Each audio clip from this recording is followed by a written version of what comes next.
Welcome to Tanya today. I'm Rabbi Ronnie Fine, coming to you from Chabad and Kadesh in Montreal, Canada. It's a privilege and a pleasure to share with you the Tanya. Let us welcome TJ all the way from Australia. Good evening, Anna. It's only a good afternoon for her. Still got some time left of the day in Budapest. John, early morning in North Carolina. Likewise for Scranton, where Susan is. Andrea in Phoenix. Sunny Phoenix already. It's early there. Okay. We've got a dreary day here.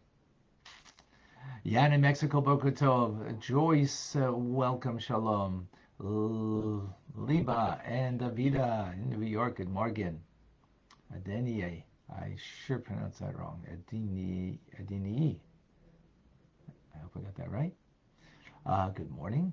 June is all the way in Australia. Also, good night. Art, Michigan, welcome. Joyce is in Philadelphia. Andrew in Springfield. Glad you're with us. Diane, good morning with peaceful thoughts. Beautiful. Joshua is in Williamsburg, Brooklyn. Okay. Wonderful. Tim is in Texas. Robert in Boston. Shalom. Rena in Colorado. Hello. Clement also in Australia. Good evening. Asher is with us in Memphis, Tennessee. Leah in Fort Myers, Florida.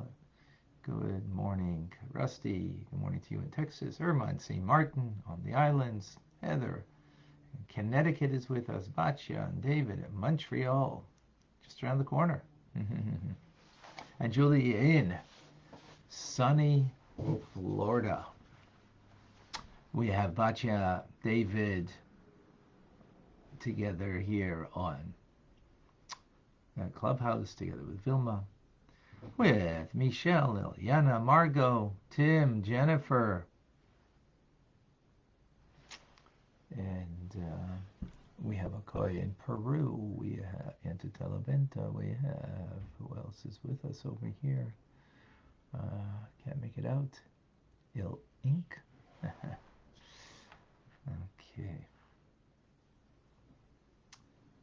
Russ and Boca, welcome. Michael in Virginia. And David in Toronto. All right. Okay, folks.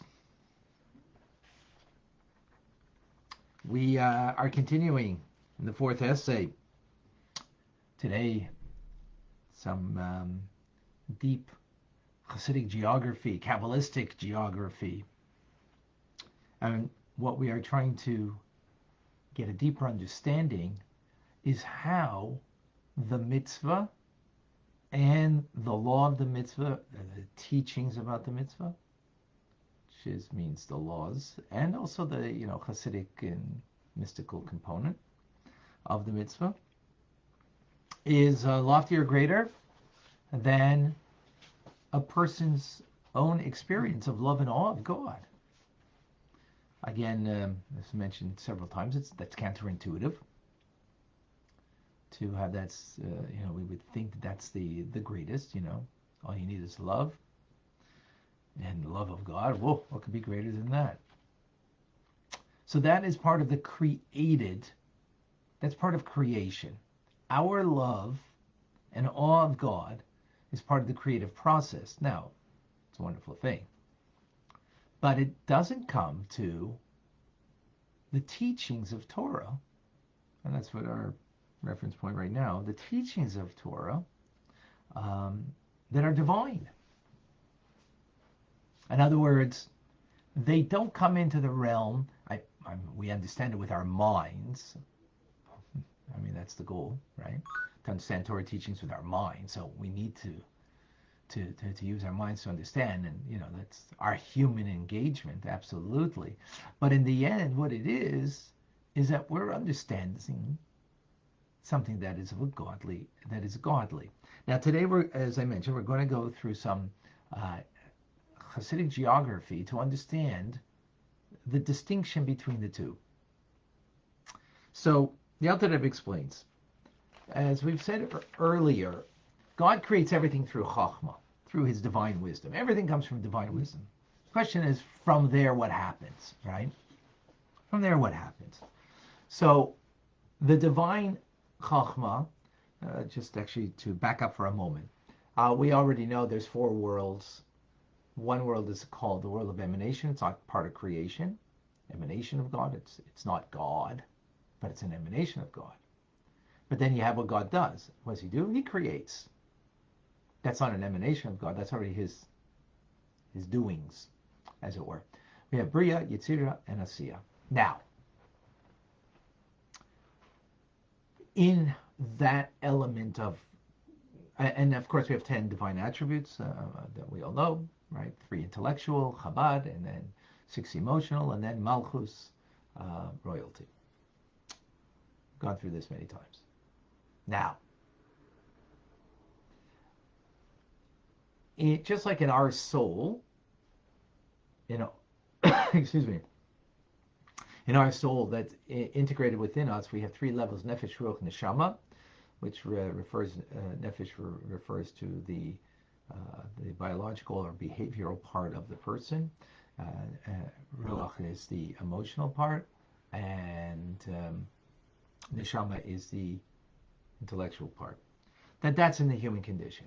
Now, in the divine condition, Nefesh and Ruach, in the worlds of Bria, Yetzirah, and Asiya, and creation, are part of the creative process. As opposed to Neshama level is part of the divine. It's part of the divine.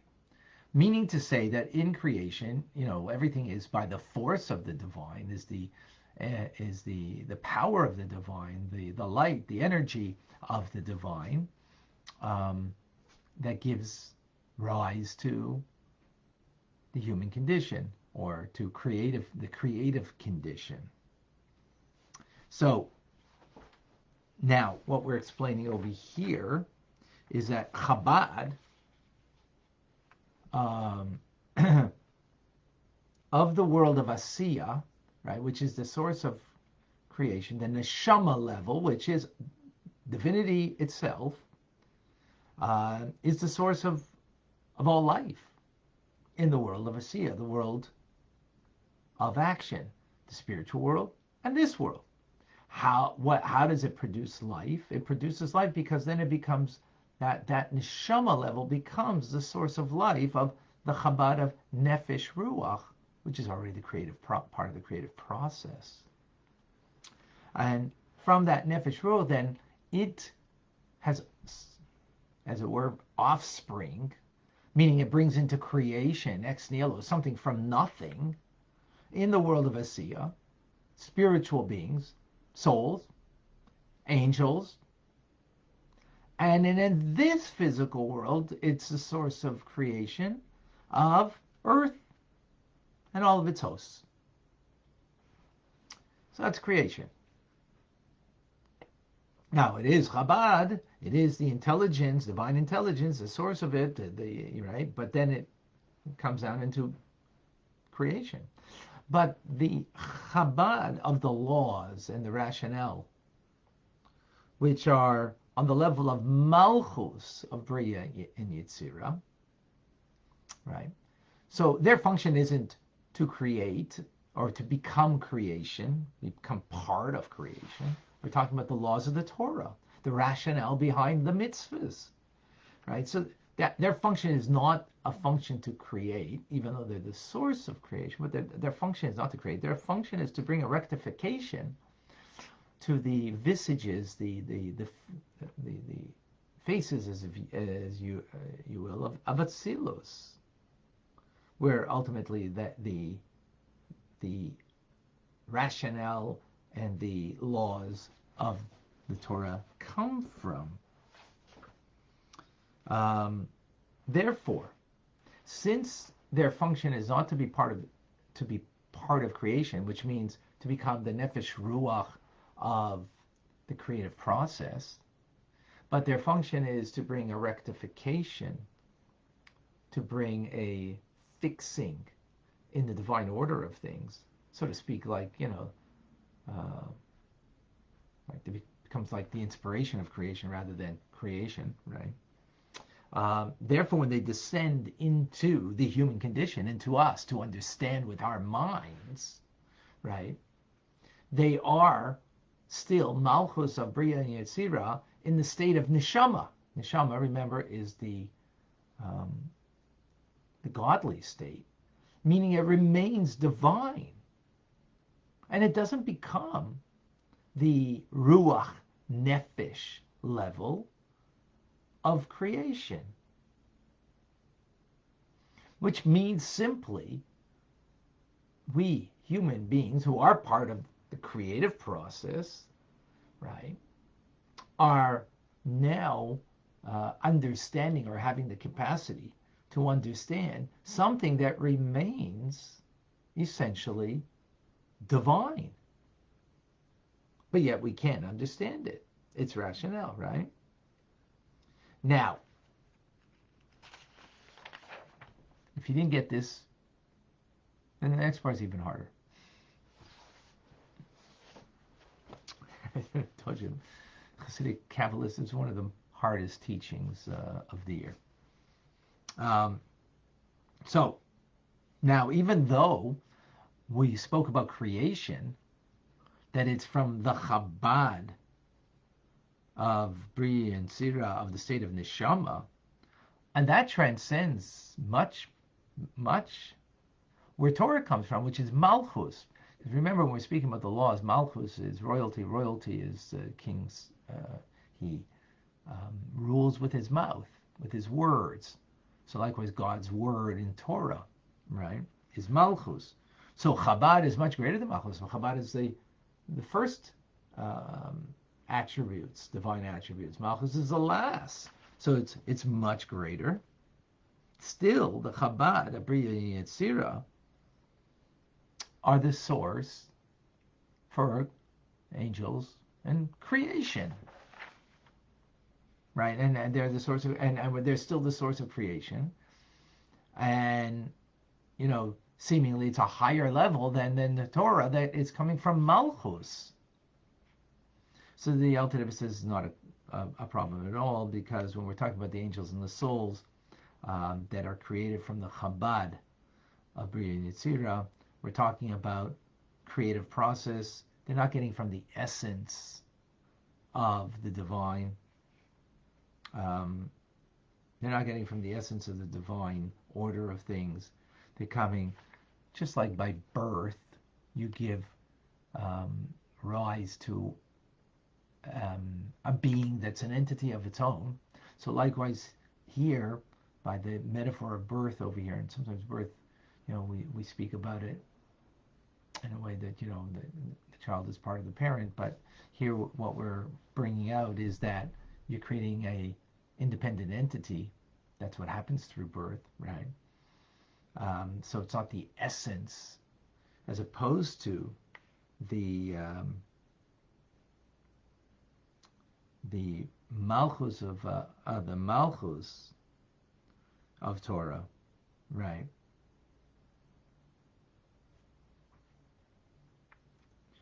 That is an expression of Malchus of Atzilus, where the teachings of the Torah come from, even when they do descend, right, and descend into this world, so then we can have an apprehension, a comprehension, a grasping of it, even though we're part of creation, right?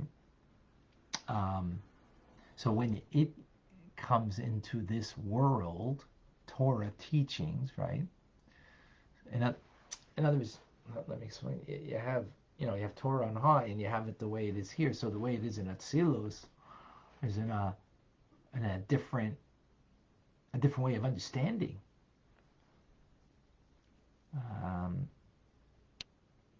A different way to, understand the teachings.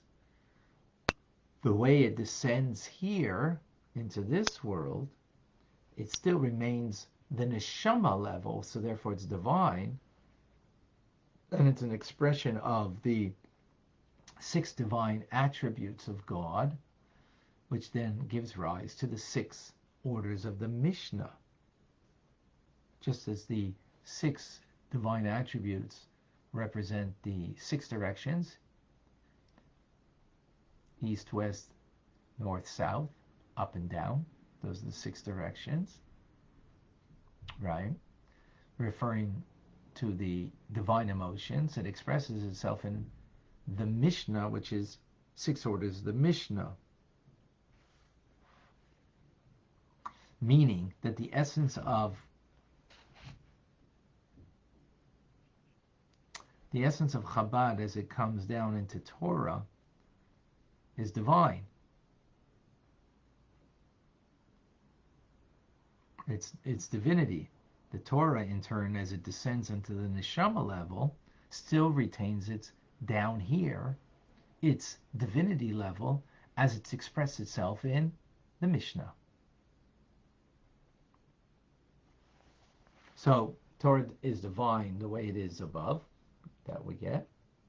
As it descends down below, as opposed to the creative process, right, that it goes then from neshama. Everything is coming from Chabad, neshama level of Chabad.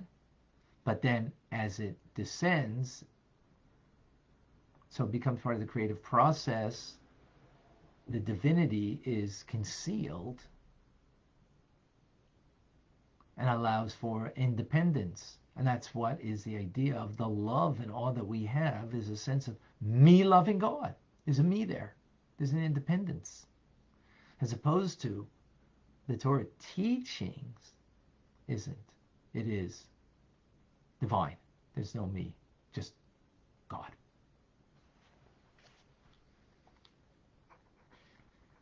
All right, let's try to unpack that a bit. Now,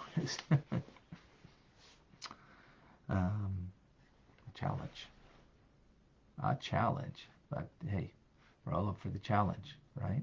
Or at least if you're here, that means you're up for the challenge. It might be difficult, not be so simple. That's okay. Hey, we are here, and we are trying to allow the divine, and that's, I think, the important message over here. Our Torah learning that we're engaged in right now, and all Torah learning that we do, that is about understanding God's will. And what's God's will? 613 commandments. That's his will. And our understanding of that. So it's not me understanding something about God. No. And this is what's so powerful. I'm understanding. Oh, look at that. I come away. It's like the human condition is I understand something more about my spouse. I understand something more about my kids. And now I can deal with them in a healthier way. That's remarkable. That is remarkable that we can come to that. But this is much more profound than that.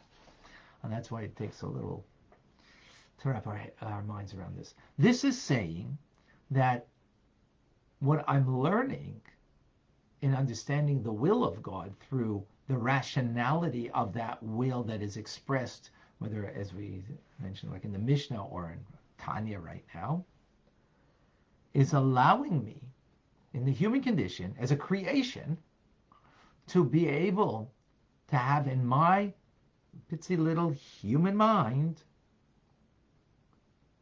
divinity, God, connected to. As we went through now the Hasidic geography on how that works, that allows me to have in my mind something divine.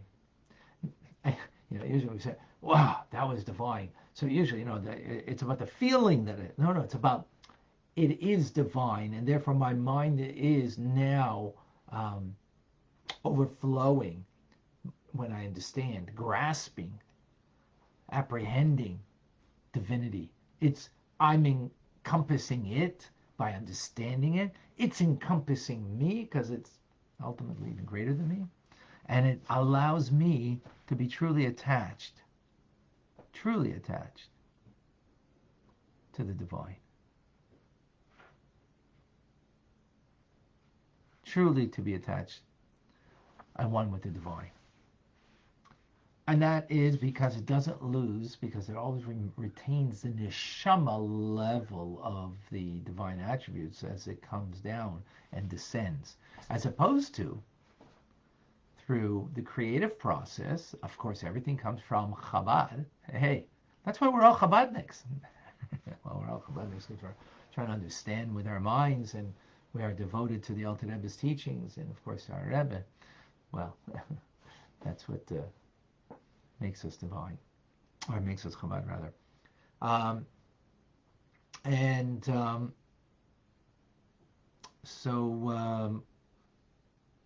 The creative process, of course, also comes from Chabad, but the difference is it descends in from the neshama level of Chabad into nefesh ruach. It gives birth, creating something from nothing, creating a being, just like a child that is given birth. There's an independence. Yes, that child is, in utero or not, but once it comes out, well, independent being. Yes, it's dependent on the mother and others, of course, but it is an independent being that now will perceive the world and will have its own desires. It will have its own emotions and so on. Independent being, and that's a creation, and that's me and you when we feel that love of God. So there's me, the independent being, who's having that feeling of love and awe of God, which is an awesome thing, but it's still part of the creative process rather than divine itself.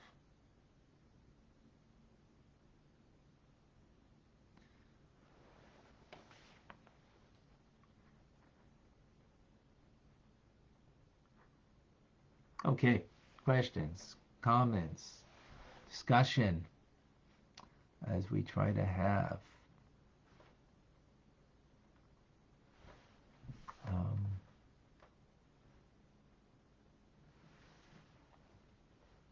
I see any questions on. Okay, I see some questions, or a question. Oh. Sandy's mentioning she has a bad connection. Does anybody else have that? Maybe sometimes go out and then come back in if there's a bad connection. Just a suggestion. Reminded to put 2 question marks before you ask your question. Reminder that today at 1 o'clock we're going to learn Rambam. Okay, John. On its descent to the world of Asiya, is Neshama influenced by any of the other worlds? Well, the Neshama level, remember, is divine, so it's not affected by other worlds in a sense that it picks up any klipa, because it's not part of the creative process. It is part of the creator's power. Right? It's part of the creator's power as opposed to part of creation. So creation means that you do pick up, you're picking up things on the way down, on the descent. Creator is, it's also picking up. It's picking up the different attributes, when it's vesting itself in different qualities of attributes and so on. But it doesn't lose its divinity as a result. It adds a layer of qualities, shall we say, or powers of the divine. Yes, good question, John.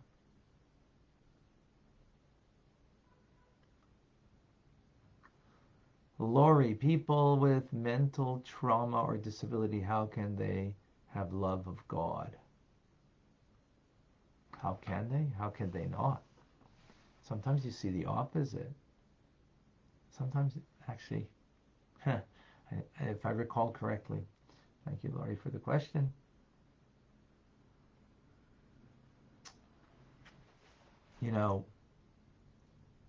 In a sense, and actually, even I was thinking that what you're asking, how does it fit in with what we're talking about? But actually, it does, you know, in a maybe roundabout way.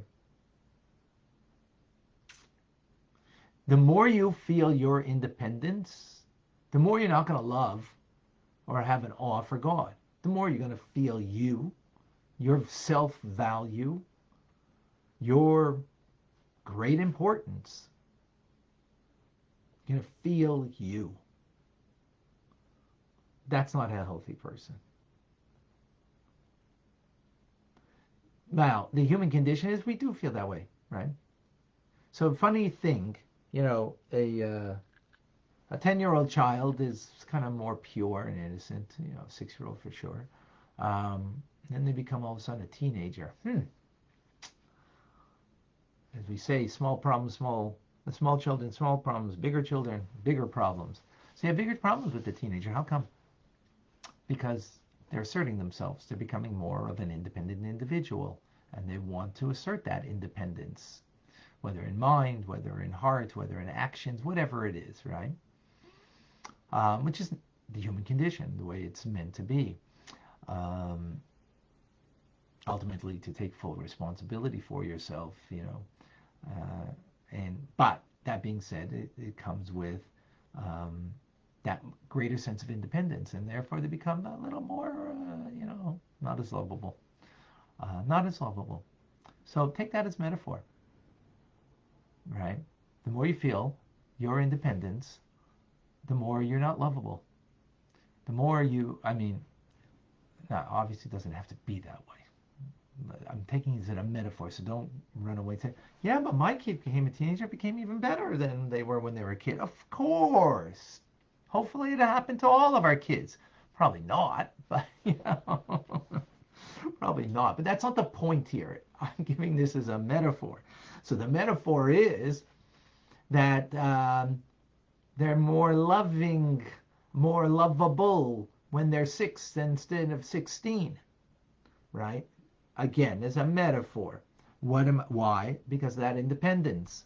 So the human condition is such, the more we feel our independence, the less we're going to have a love of God. We're going to have more of a love of self, right? Again, the metaphor I'm taking from the here, right? So someone who's got a disability, as I have a granddaughter, will spend time this evening, God willing. And as the Rebbe says, because of their purity, they actually have, not necessarily consciously, I don't say this is necessarily a conscious thing, but they have a greater propensity to the love of God. It's much more the pureness because of, the mental deficiency or, emotional deficiency, whatever it is, disability and so on and so forth. So if anything, it can be the opposite. It can be the opposite. It's just we who are, mature, independent, and fully, capable people. We look at them and we say, oh, Nebuch, poor them. Look, they don't see themselves as poor them. They don't see that. We see that. That's our challenge.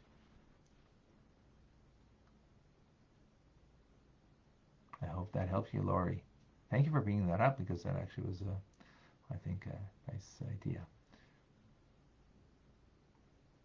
Yes, David, we're making a distinction between the actual divine and creation. Yes, absolutely.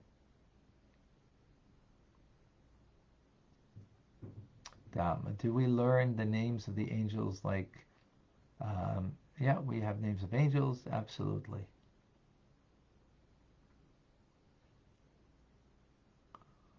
Yes, we now started a different time slot in Australia.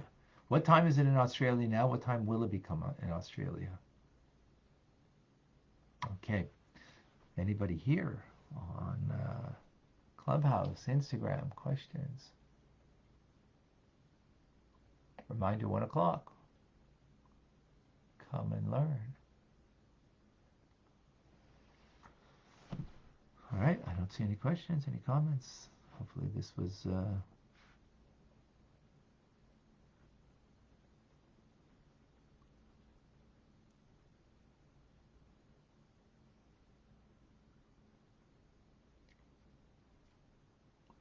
all right, folks. Wonderful, beautiful, as always.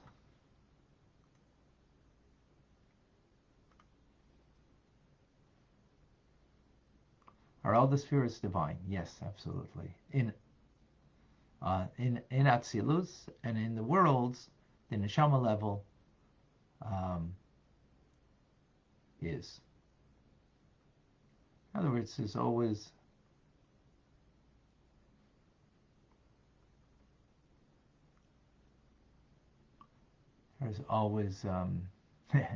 everything is about a different dimension, a different not everything is just simple.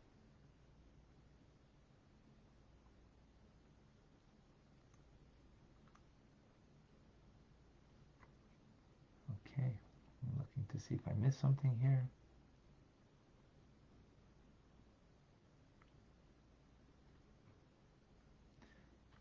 Okay. I'm Rabbi Ronnie Fine coming to you from Chabad Zuch and Kadesh, Montreal, Canada. It's a privilege and a pleasure to share with you the Tanya. A wonderful day. God bless you all.